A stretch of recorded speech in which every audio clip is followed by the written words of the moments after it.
Okay. ம். Hey guys, audio quality okay தானே? Check பண்ணிட்டீங்களா? Welcome to another raw talk episode after long time. என்னடா கையில் இதெல்லாம் போட்டிருக்கான்னு பண்ணாங்க, யோசிக்காங்க. என்னன்னா, ஏற்கனவே ப்ரோன் ஃப்ராக்சர் ஆனதுக்கு வந்து திரும்ப எனது மெடிசின் போட்டு இது பண்ணியிருக்கேன். எப்போ போன் ஃப்ராக்சர் ஆச்சு? இதா ஓ! இது வந்து இப்போ இந்த இயர் தான். இந்த இயர்னு அப்படின்னா ஃப்ராக்சர் ஆனது எப்படின்னே தெரில. ஒரு முறை பைக்கில் போகிறப்ப விழுந்தேன். பைக்கில் விழுந்து அடிப்பட்டது வளர்ந்துச்சு. நான் அதை அப்படியே சும்மா கவனிக்காமல் விட்டுட்டேன். அதுக்கப்புறம் மார்ஷல் ஆர்ட்ஸ் சேர்ந்து ப்ராக்டிஸ் அங்கே பண்ணுறப்ப ஒர்க் அவுட்ஸ் வந்து சும்மாவே ஹெவியாக தானே இருக்கும்.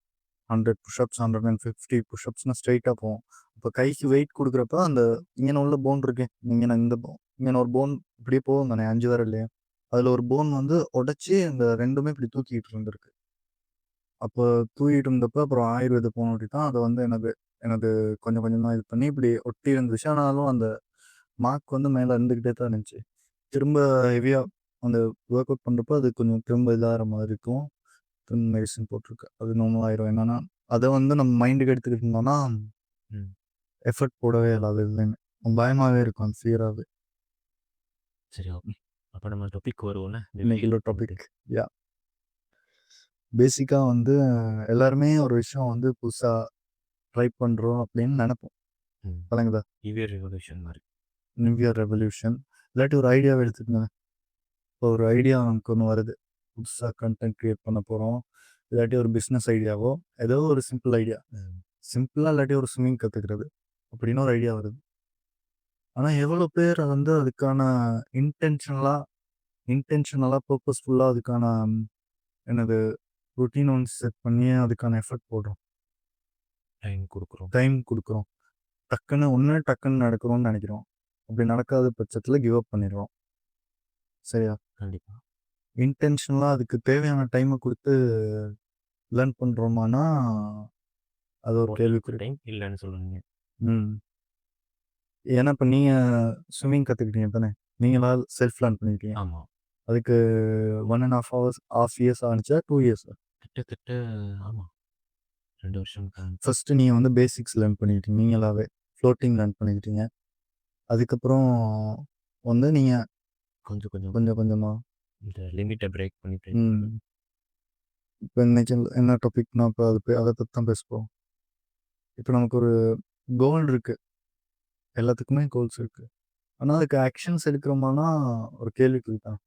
டெய்லி அதுக்கான ஆக்ஷன் எடுக்கிறோமா? நீங்கள் என்ன நினைக்கிறீங்க? அது எங்கன்னா நான் அது ஸ்டெப் ஆகிறோம்? அந்த ஒரு ருட்டீன் ஒன்று இல்லாதனாலயா, இல்லாட்டி நமக்கு ஒரு சரியான இன்டென்ஷன் ஒரு கிளாரிட்டி இல்லாதனாலயா, இல்லாட்டி நமக்கு நிறைய டிஸ்ட்ராக்ஷன் இருக்கு. அப்போ ஒன்றுலேருந்து ஒன்று குரங்கு மாதிரி தாவிக்கிட்டு இருக்கோமா? அதுதான் இருக்கா? என்னை பொறுத்த வரைக்கும் நான் நினைக்கிறேன் ஒரு டிசிப்ளின் இல்லாதனால, ஒரு எப்படி சொல்கிறது, டெட்லைன் இல்லாதனால, அப்புறம் யாரும் புஷ் பண்ணாதனால. இன்டென்ஷன் இல்லை மெயினாக. அந்த it's about how badly you want இட்னு சொல்லுவாங்க. அந்த மாதிரி ஒன்றும் இல்லை. அந்த மாதிரி எக்ஸாம்பிளுக்கு வந்து ஸ்கூல் போகிறோம் தானே டெய்லி. இப்போ நம்ம யூஸ்வலாக எடுத்துக்கிட்டால் நம்ம வந்து என்ன பண்ணுவாங்க, வீட்டில் உள்ளவங்க தான் காலையை எழுப்பி ரெடி பண்ணி அனுப்புவாங்க. அதனால தான் நம்ம போகிறோம். இப்போ அவங்க வந்து சொல்லிட்டாங்கன்னா, உங்களுக்கு வேணும்னா நீங்கள் ரெடியாகி போங்க, இல்லாட்டி போகாதீங்க, ஒரு பிரச்சனை இல்லைன்னு சொல்லிட்டா நம்ம மெனக்கெட்டு காலைல ஸ்கூல் போயிருக்க மாட்டோம். அந்த மாதிரி நமக்கு ஸ்கூல் கட் பண்ணுறதுனா அது ஒரு தனி சந்தோஷம் தானே, சரியா? அப்போ அந்த மாதிரி தான் இதையும் சொல்கிறேன் நான். ஏன்னா இப்போ நீங்கள் ஒரு விஷயத்த இன்டென்ஷனாக கற்றுக்க போகிறீங்கன்னா, வெளியே இருந்து ஒருத்தர் வந்து அதுக்கு என்னது புஷ் பண்ணிக்கிட்டு இருக்க ஏலாது. அப்படி பண்ணியே அது நடக்காத விஷயம். அப்போ நம்மளாக தான் என்ன பண்ண வேண்டியிருக்குது, புஷ் பண்ண வேண்டியிருக்குது. அதுவும் இல்லாமல் நமக்கு ஒரு டெட்லைன் வச்சுக்கிறது இல்லை, இந்த டைம்குள்ளே நான் அதை முடிக்கணும். அந்த மாதிரி ஒரு கம்பல்சரியாக செல்ஃப் டிசிப்ளின் ஒன்று அதனால தான் நிறைய விஷயம் அப்படியே நம்ம தொடங்கிட்டு. இப்போ டெட்லைன் 5 நாள் இருக்குன்னா 4வது நாள் நைட்டு தான் உட்காந்து அதை வேலையை பார்ப்போம். இப்போ அந்த மைண்ட் செட் இல்லாமல் இப்போ இன்னைக்கே இப்போ க்ரோ ஆகிறோம்னா என்னை பொறுத்த வரைக்கும் இப்போ நாளைக்குள்ள ஒர்க்கையும் நாளைக்கு அடுத்த நாளில் ஒர்க்கு நாளான்றைக்குள்ள ஒர்க்கையும் சேர்த்து இன்னைக்கே பார்க்குற மாதிரி இருக்கும். அந்த ஸ்பீட் க்ரோத் வேணும்னா எஃபர்ட் போடுறோம், ப்ளஸ் டைம் கொடுக்கணும். டைம் கொடுத்தே ஆகும். அதான் ஒரு வேலை செய்கிறதுக்கு எவ்வளோ டைம் போகுதுன்னா அந்த வேலை அந்த டைமை நம்ம என்ன பண்ணியாகணும், குடுத்து தான் ஆகணும். இப்ப எக்ஸாம்பிளுக்கு வந்து அட்வான்ஸ் லெவல் எக்ஸாமினேஷன் வச்சுக்கோங்க. அதுக்கு நமக்கு 2 இயர்ஸ் டைம் குடுக்குறாங்க. அந்த 2 இயர் ஃபுல்லா நம்ம சும்மா இருந்துட்டு, கடைசி 1 மாசத்துல வந்து எல்லாத்தையும் படிச்சு, எக்ஸாம்க்கு ரெடியாகி செய்யணும்னா, அது ஒரு எப்படி சொல்றது? இம்பாசிபிள் அப்படின்ற மாரி ஒரு வேர்ட் தானே. இல்ல பண்ணலாம். கொமர்ஸ் ஸ்ட்ரீம்ல வந்து ஒரு 3 மந்த்ஸ் இருந்தா பண்ணிடலாம். ஆனா மேக்ஸு, பயோக்கெல்லாம் வந்து 1 மந்த்துங்கிறது கஷ்டம் தான். 1 மந்த்ல நீங்க என்னதான் என்ன பண்ணுவீங்க நீங்க? பேசிக்ஸும் ஒழுங்கா தெரியாட்டி, என்னதான் பண்ணுவீங்களா? பண்ணுவீங்க? பேப்பர் செய்வீங்களா? ம். இல்லாட்டி கிரேட்ஸ பத்தி யோசிப்பீங்களா?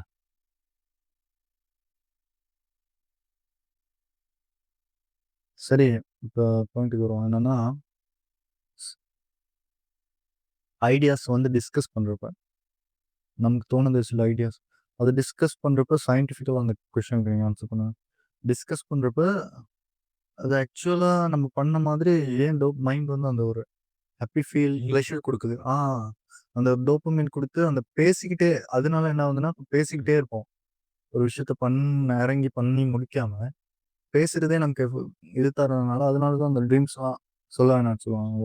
சைலன்ட்ல எனக்கு எட்டுன அறிவுக்கு நான் இத பத்தி சொல்றேன். சரியா? ஃபுல்லா இத பத்தி எனக்கு எதுவும் பெருசா ஒரு ஐடியா இல்ல. பட் இத நான் ஃபீல் பண்ணனால நான் சொல்றேன். சரியா? இப்ப ஏதாவது ஒரு விஷயம் பண்ணணும்னு நம்ம வந்து ரெடியா இருப்போம். ம். பட் இப்ப அந்த விஷயம் நடந்த மாரி நம்ம வந்து அக்செப்ட் பண்ணிப்போம். எக்ஸ்பெக்ட் பண்ணிப்போம். அப்டின்னா இப்ப இப்ப இன்னைக்கு ஸ்டார்ட் பண்றேன்னா, இந்த 1 மாசத்துல இப்படி நடந்துரும். இன்னொரு 1 மாசத்துல இப்படி நடந்துரும். இது இப்படி நடந்துரும்னு இப்ப நான் எக்ஸ்பெக்ட் பண்ணி ஒரு வச்சிருப்பேன் தானே. இப்ப அந்த 1 மந்த்துக்குள்ள இந்த விஷயம் நடக்காட்டி நான் என்ன பண்ணுவேன்னா, அத கிவ் அப். கிவ் அப் பண்ணிருவேன். ஸ்டாப் பண்ணிருவேன். இல்லாட்டி நான் அத பத்தி என்ன பண்ணுவேன், பேசிக்கிட்டு மட்டுமே இருக்க ஸ்டார்ட் பண்ணுவேன். அப்ப நம்ம பிரெயின் வந்து நான் நெனைக்கிற மாரிக்க ஃப்ரீயாங்க. அத பத்தி நம்ம பேசிக்கிட்டே இருக்கனால, மேபி நம்ம பிரெயின் வந்து நம்ம அத செஞ்சுட்டோம் அப்படின்னு அதுவா நெனச்சுக்கிட்டா இருக்கும். ஏன்னா நம்ம பிரெயின் வந்து ஒரு ஒரு கிட்டத்தட்ட ஒரு கம்ப்யூட்டர் மாரி தானே. சரியா? அப்ப அதனால ரிலீஸ் பண்ணிது. சரியா? டோப்பமைன். அப்படி நமக்கு வந்து அதையே நம்ம அத செஞ்சுட்டோம், அச்சீவ் பண்ணிட்டோம் அப்படின்ற ஒரு ஃபீல குடுத்துட்டு, அந்த டைம்க்கு ஒரு குறிப்பிட்ட டைம்க்கு அது ஒரு மோட்டிவேஷன் குடுத்துட்டு கலண்டுருது. இப்ப அதுக்கப்புறம் வந்து நம்ம அத செய்யணும்னு நெனைக்கிறது வந்து குறைவு. நெறைய பேருனா, நெறைய பேர். Including me and you. சரி. செய்யணும்னு நெனைக்கிறது குறைஞ்சுட்டு, அத பத்தி நம்ம பேசிக்கிட்டு மட்டுமே இருந்துர்றோம் நெறைய இடத்துல. செய்றது வந்து குறைஞ்சு போயிருது.